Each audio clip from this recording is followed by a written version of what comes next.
नमस्कार, न्यूज 24 परभणी वार्तामध्ये आपले स्वागत। मी शिवाजी चव्हाण। पाहूयात आजच्या ठळक घडामोडी।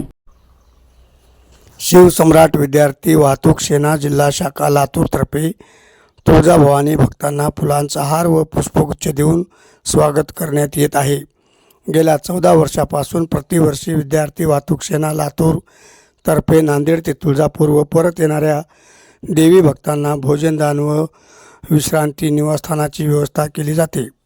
शिवसम्राट वाहतूक सेनेचे संस्थापक अध्यक्ष हनुमंत गोत्राळ पाटील, ॲडव्होकेट निलेश करमुडी, जिल्हा उपाध्यक्ष होके, कार्याध्यक्ष चिलमे प्रकाश तिवारी, मित्तल कुमार इंगळे, राजू हिब्बारे, ध्रुव गोत्राळ पाटील, तानाजी गोत्राळ पाटील, पृथ्वीराज कदम, संदीप मोरे, राजकुमार जोशी, शिवम तिवारी, तानाजी शिंदे, राज कदम, बाळू मुंडे, नागेश शेवळकर, कृष्णा पेंदलवार, आकाश जाधव, महादेव जाधव, अमोल ससाने, संतोष शेवळकर, बापूसाहेब केंद्रे, श्याम वाघमारे, नामदेव उत्तरवार, वैभव ढवळे आदी पदाधिकारी अहोरात्र परिश्रम घेताना दिसून आले। पाहूयात काही क्षणचित्रे।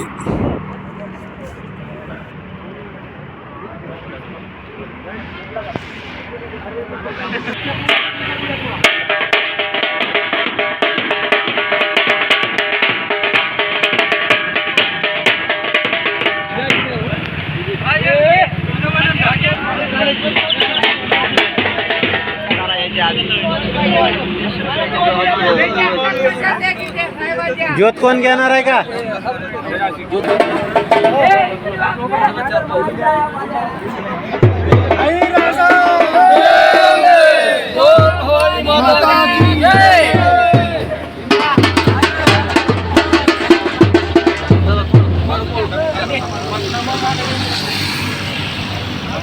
आणि याच बरोबर आजचे बातमीपत्र संपले। पुन्हा भेटूयात पुढील बातमीपत्रात। नमस्कार।